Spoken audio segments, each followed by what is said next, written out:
회사를 넘겨준 지 벌써 2년이 흘렀다. 35년간 키워온 유통물류 그룹의 경영권을 아들에게 승계하고 나니 처음으로 진짜 여유라는 걸 맛보게 되었다. 아침 7시에 눈을 뜨지 않아도 되고 저녁 약속으로 하루를 채우지 않아도 되는 삶. 59세에 얻은 자유였다. 그런데 문제가 하나 생겼다. 서연이었다. 23년 전 결혼할 때만 해도 그녀는 조용한 성격이었다. 명문대를 나왔지만 결혼과 함께 모든 걸 뒤로하고 내 뒤에서 묵묵히 뒷바라지를 해준 아내. 하지만 내가 은퇴하고 나서부터 달라지기 시작했다. 여보, 문화센터에서 서예 강좌 들어볼까 해요. 미술관 도슨트 봉사활동도 해보고 싶고요. 성북동 갤러리 순회 모임도 있던데 어떨까요? 처음에는 반가웠다. 그동안 내 일에만 매여 살았던 아내가 자신만의 시간을 갖겠다는 건 당연했다. 오히려 늦은 감이 있었다. 문제는 동선이었다. 서연의 활동 반경이 서울 전역으로 넓어지면서 운전이 부담스러워졌다. 강남 문화센터에서 종로 갤러리까지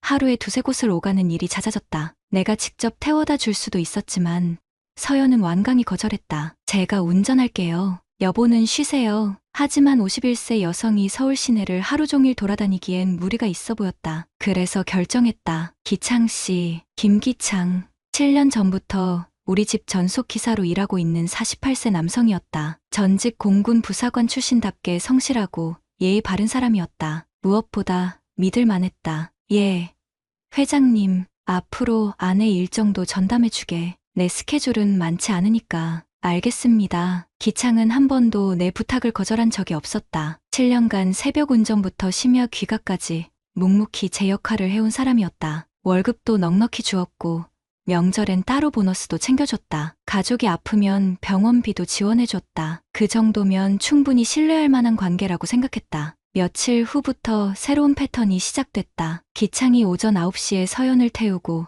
나가서 저녁 7시쯤 데려오는 일상. 나는 집에서 책을 읽거나 손자들과 시간을 보냈다. 오늘은 어땠어? 재미있었어요. 갤러리 해설도 들었고 봉사활동도 했고요. 서연의 대답은 늘 간단했다. 하지만 표정은 밝아 보였다. 그동안 집에만 있으면서 쌓였던 답답함이 풀리는 것 같았다. 사실 이런 시스템을 만든 또 다른 이유가 있었다. 보안. 1,500억 자산을 가진 사람의 아내가 혼자 돌아다니는 건 여러모로 위험했다. 기창이 함께 있으면 안전하고 혹시 모를 사고나 사건에도 대비할 수 있었다. 그래서 차량에는 최신 블랙박스를 설치했다. 전후방 4K 화질에 실시간 위치 추적, 음성 녹음까지 가능한 시스템이었다. 만약에 사고에 대비한 보험 같은 거였다. 차고에도 CCTV를 달았다. 차량 관리와 보안을 위해서였다. 기창 씨, 수고 많아. 아닙니다.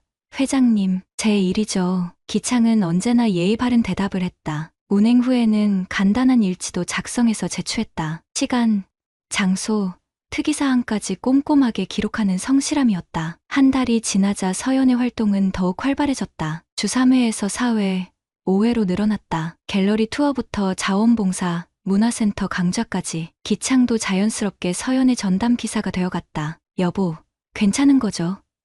기창 씨가 너무 힘들어하는 건 아닐까요? 괜찮아.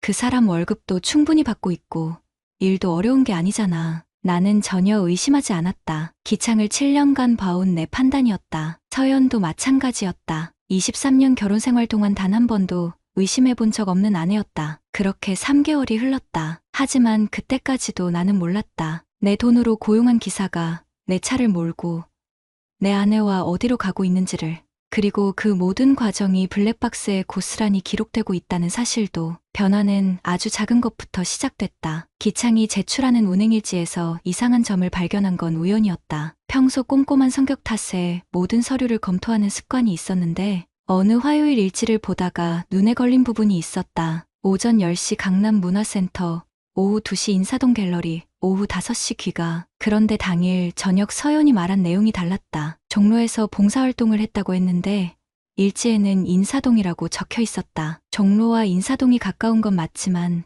정확한 장소가 다른 게 신경 쓰였다. 며칠 후에도 비슷한 일이 반복됐다. 기창의 일지에는 롯데백화점 문화센터라고 적혀 있는데 서연은 신세계 갤러리에 갔다고 했다. 혹시 내가 잘못 들었나 싶어서 다시 물어봤지만 서연의 대답은 여전히 신세계였다. 35년간 사업을 하면서 키운 직감이 경고음을 울리기 시작했다. 작은 불일치들이 우연일 수도 있지만 패턴이 보이면 주의 깊게 살펴봐야 한다는 게 내 철칙이었다. 그래서 차량의 내비게이션 기록을 확인해 보기로 했다. 최신 모델이라 최근 한 달간의 이동 경로가 모두 저장되어 있었다. 기창에게는 말하지 않고 조용히 살펴봤다. 결과는 놀라웠다. 일지에 기록된 장소와 실제 내비 목적지가 다른 날이 한두 번이 아니었다. 더 이상한 건 이동 시간이었다. 강남에서 종로까지 가는데 평소보다 훨씬 많은 시간이 소요되어 있었다. 중간에 다른 곳을 들렀다는 의미였다. 그 즈음 딸 유진이가 집에 놀러왔다. 결혼 3년 차인 31세 딸은 가끔 친정에 와서 저녁을 함께 먹곤 했다. 엄마, 요즘 되게 좋아 보여요. 식사 중에 딸이 무심코 던진 말이었다.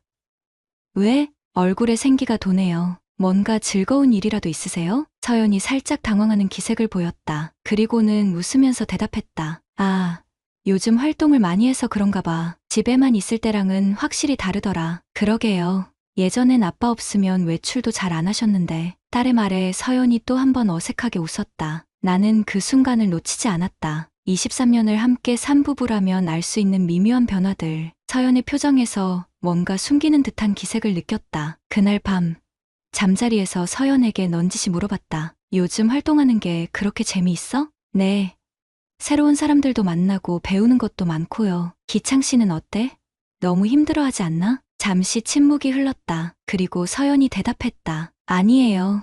오히려 기창 씨가 배려를 많이 해주세요. 제가 피곤하면 쉬었다 가자고 하시고. 그 순간 뭔가 이상했다. 배려라는 단어가 묘하게 걸렸다. 단순히 기사와 고용주 가족의 관계에서 나올 만한 표현이 아니었다. 다음 날부터 나는 좀 더 세심하게 관찰하기 시작했다. 서연이 외출 준비를 할 때의 모습, 귀가했을 때의 표정, 기창과 인사를 나눌 때의 분위기까지. 그러던 어느 목요일 결정적인 순간이 왔다. 서연이 외출한 후 차고에 설치된 CCTV를 확인하다가 묘한 장면을 발견했다. 기창이 차 문을 열어주면서 서연의 손을 살짝 잡아당기는 모습이 포착된 것이었다. 그리고 서연이 그에 대해 자연스럽게 반응하는 것도. 심장이 빨라지기 시작했다. 하지만 성급하게 결론 내리면 안 됐다. 35년간 사업을 하면서 배운 것 중 하나가 확실한 증거 없이는 움직이지 않는다는 것이었다. 그래서 블랙박스를 확인해 보기로 했다. 차량 내부 상황을 녹화하는 시스템이 있으니 거기서 뭔가 단서를 찾을 수 있을 것 같았다. 기창이 퇴근한 후 조용히 차고로 내려갔다. 블랙박스 메모리 카드를 빼내서 사무실로 가져왔다. 손이 미묘하게 떨리는 것을 느꼈다. 최근 일주일치 영상을 재생하기 시작했다. 처음에는 별다른 게 없어 보였다. 기창이 정중하게 문을 열어주고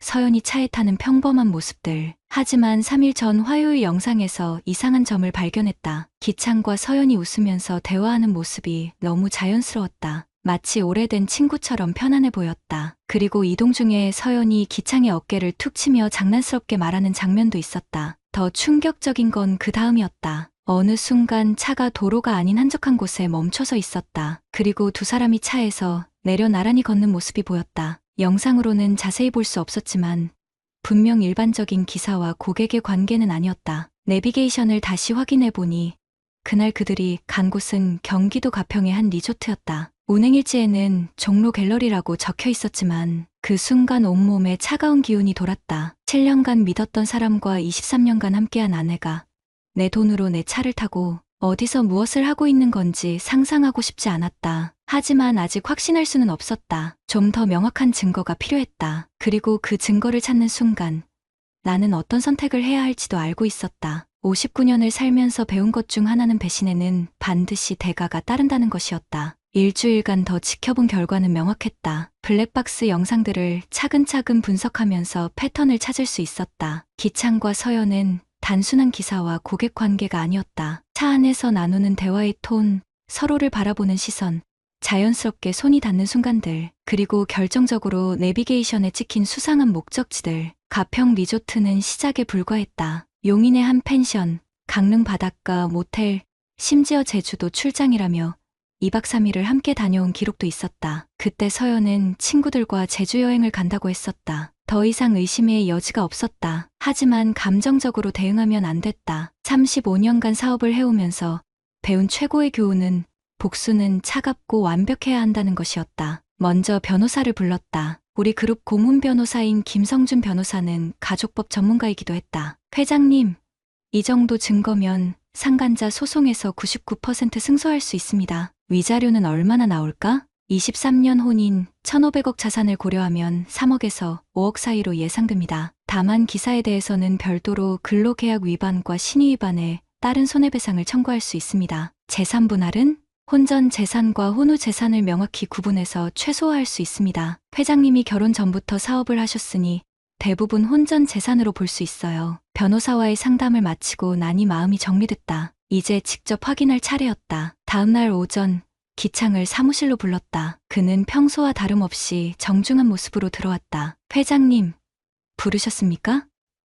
앉아. 기창이 소파에 앉자 나는 블랙박스에서 뽑아낸 몇 장의 사진을 테이블 위에 놓았다. 가평 리조트 주차장에서 나란히 걷는 모습, 차 안에서 웃으며 대화하는 장면들이었다. 기창의 얼굴이 순간 하얗게 변했다. 이게 뭐지? 목소리는 평소와 같았지만 차가웠다. 기창은 한참을 말없이 사진을 바라보더니 고개를 숙였다. 죄송합니다. 7년이었지. 김 기사, 당신 나랑 처음 계약할 때 뭐라고 했어? 신의와 성실을 다하겠다고 했습니다. 맞아. 신의 성실. 내가 당신을 가족처럼 대했다고 생각하는데 틀렸나? 기창이 고개를 들었다. 그의 눈에는 당황보다는 다른 감정이 보였다. 마치 각오가 된 사람처럼. 회장님이 가진 건 돈이지 않습니까? 순간 귀를 의심했다. 뭐라고? 서연 여사에게는 감정이 필요했던 거예요. 회장님은 항상 바쁘셨고 집에 있어도 신문이나 책만 보시고 그분이 얼마나 외로워하는지 아세요? 믿을 수 없었다. 7년간 월급을 받아가며 일한 사람이 오히려 나를 비난하고 있었다. 그래서 내 아내를 꼬신 거야? 꼬신 게 아닙니다. 서로 마음이 통했던 거죠. 기창은 이제 완전히 태도를 바꿨다. 죄송하다 하던 사람이 당당하게 맞서고 있었다. 김기창, 내 차 타고 내 돈 받아가며 내 아내와 바람 피우고 이제 와서 사랑이라고? 사랑이 맞습니다. 나이 차이도 얼마 안 나고 서연 씨도 행복해하고 있어요. 그 순간 뭔가 터져버렸다. 35년간 사업하면서도 느껴본 적 없는 분노였다. 하지만 겉으로는 더욱 차갑게 말했다. 좋아, 그렇게 생각하는구나. 사무실 서랍에서 해고 통지서를 꺼내 기창 앞에 놓았다. 이미 변호사가 준비해둔 것이었다. 오늘로 당신은 해고야. 그리고 상간자 소송과 근로계약 위반으로 민사소송도 들어갈 거고. 기창이 서류를 보더니 비웃듯 말했다. 그러세요. 어차피 서연 씨랑 새 출발할 생각이었으니까. 새 출발? 이혼하시면 서연 씨랑 저는 정식으로 만날 겁니다. 그제서야 상황이 파악됐다. 이들은 이미 미래까지 계획해둔 상태였다. 내 돈을 받아가며 내 아내와 바람을 피우고 이제는 이혼까지 바라고 있었던 것이다. 그럼 서연이도 알고 있는 거네? 당연하죠. 저희는 진심이니까요. 기창이 나가고 나서 서연에게 전화를 걸었다. 여보, 지금 집에 있어요? 네. 왜요? 들어가고 있으니까 거실에서 기다려. 전화를 끊고 차를 몰고 집으로 향했다. 23년 결혼 생활이 끝나는 마지막 대화를 나눌 시간이었다. 거실에서 기다리고 있던 서연의 표정에서 이미 모든 걸 알고 있다는 게 느껴졌다. 아마 기창이 미리 연락했을 것이다. 다 알고 있어. 서연이 고개를 숙였다. 언제부터였어? 3개월 전부터요.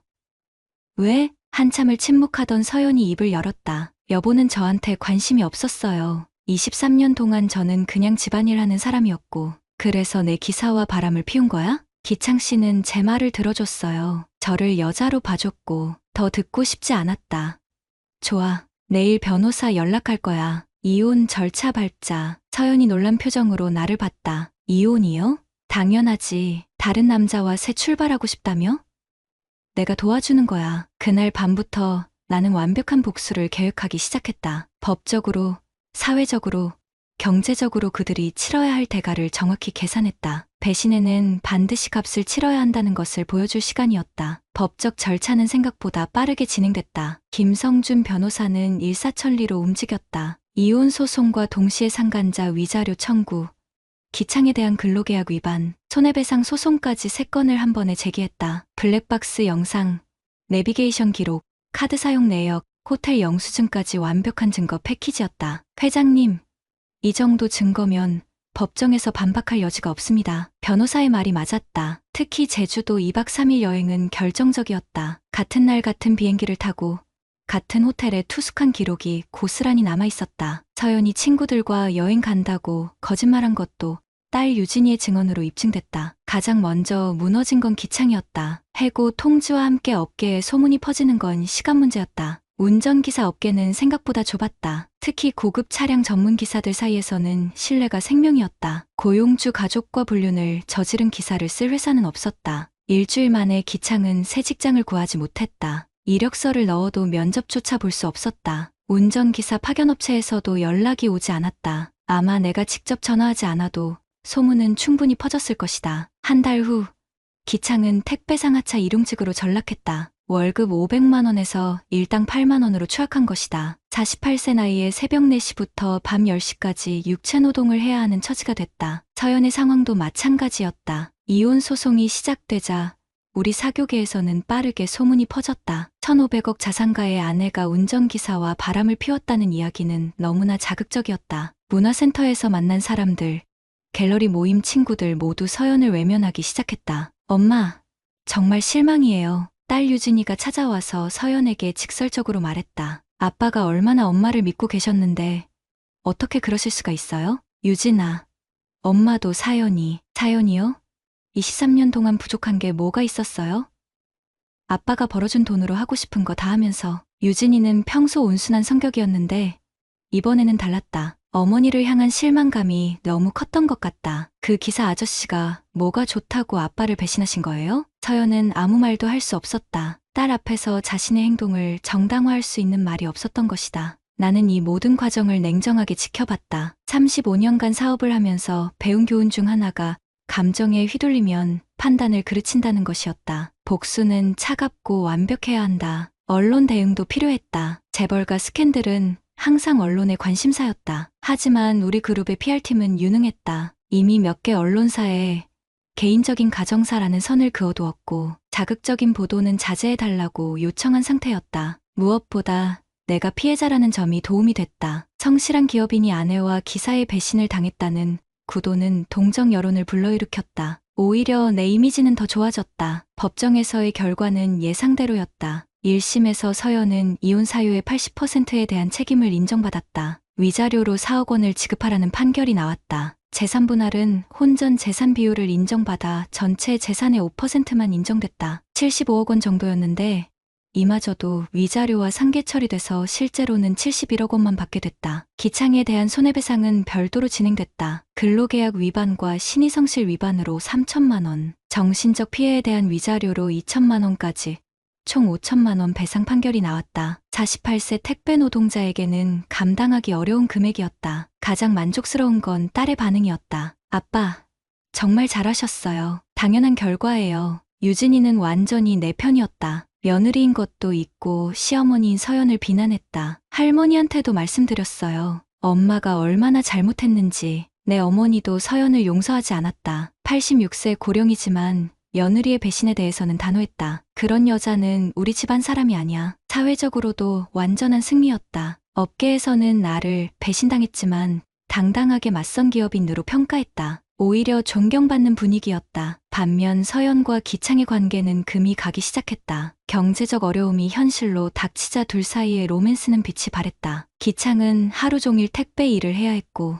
서연은 71억 원으로는 예전 같은 생활을 유지할 수 없다는 걸 깨달았다. 무엇보다 사회적 시선이 차가웠다. 어느 날 기창이 서연에게 연락을 끊었다는 소식을 들었다. 현실의 무게를 견디지 못한 것 같았다. 서연은 혼자 남겨졌다. 6개월 후 우연히 서연을 마주쳤다. 강남역 근처에서였다. 예전의 화려함은 찾을 수 없었다. 머리는 파마가 풀어져 있었고 옷차림도 수수했다. 무엇보다 얼굴의 생기가 사라져 있었다. 눈이 마주쳤지만 서로 아무 말도 하지 않았다. 서연이 먼저 고개를 숙이고 다른 길로 사라졌다. 그 순간 승리의 달콤함을 느꼈다. 배신에는 반드시 대가가 따른다는 것을 증명한 순간이었다. 이제 남은 건 새로운 시작뿐이었다. 이혼이 확정된 지 1년이 흘렀다. 새로운 기사는 고용하지 않기로 했다. 59세에 직접 운전하는 것도 나쁘지 않았다. 무엇보다 다시는 그런 배신을 당하고 싶지 않았다. 사람을 고용할 때는 이제 더욱 신중해질 수밖에 없었다. 회사 일에서도 손을 완전히 뗐다. 아들이 경영하는 것을 지켜보는 것만으로 충분했다. 대신 서울 도심의 아파트를 정리하고